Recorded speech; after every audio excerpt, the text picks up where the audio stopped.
अस्सलाम वालेकुम दोस्तों, ड्रामा सीरियल मन मस्त मलंग की आने वाली के साथ बहुत ही दिलचस्प होती जा रही हैं। अब मीना और वफा मिल के फैसला करती हैं कोई ना कोई ऐसी तरकीब लड़ाई जाए कि कबीर खुद ही मीना को इस घर में रहने के लिए रोक दे। मीना जाके जोर जोर से रोना शुरू कर देती है, कबीर के तरले करती है कि मैंने जान के नहीं किया, जो कुछ हुआ है गलत फहमी है, मैं ऐसी लड़की नहीं हूँ। काफ़ी कबीर के पाँव पड़ना शुरू कर देती है। कबीर उसे मना करता है, कहता है मेरे पाँव मत पड़ो, लेकिन तुम्हें यहाँ से जाना ही पड़ेगा क्योंकि फिर ही मेरा घर बस सकता है।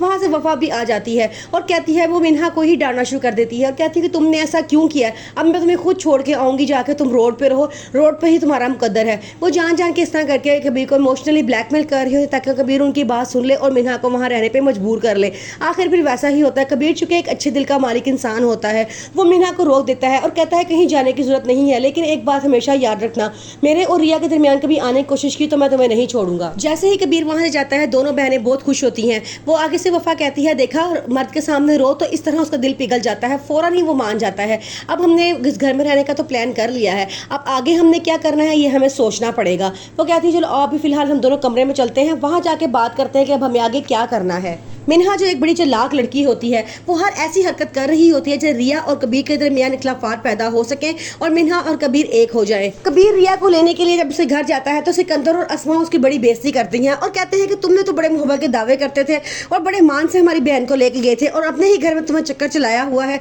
वो उससे बड़ी बातें बनाती हैं, लेकिन कबीर रिया से कहता है कि तुम मुझे बताओ तुम्हारा फैसला क्या है। रिया कहती है कि मैं तुम्हारे साथ नहीं जाना चाहती। कबीर को इस बात का बड़ा दुख होता है, वो वहाँ से वापस आ जाता है। मिन्हा अब एक और नई चाल चलती है, वो हाथ में जहर की गोलियां पकड़ लेती है और कहती है कि आप सब पूरी तरह से परेशान हो, मैं अपनी ज़िंदगी ही ख़त्म कर लूँगी, आप लोगों की ज़िंदगियों से दूर चली जाऊँगी ताकि आप लोगों को यकीन आ जाए कि मैं गलत नहीं थी। ये कह के वो गोलियां मुंह में डालती है, साथ ही कबीर देख लेता है और उसे रोकता है, कहता है कि मिन्हा ये क्या बेवकूफ़ी है। लेकिन मिन्हा गोलियाँ मुँह में डाल चुकी होती है, उसकी हालत बहुत ज़्यादा ख़राब हो जाती है और उसे अस्पताल पहुँचाया जाता है।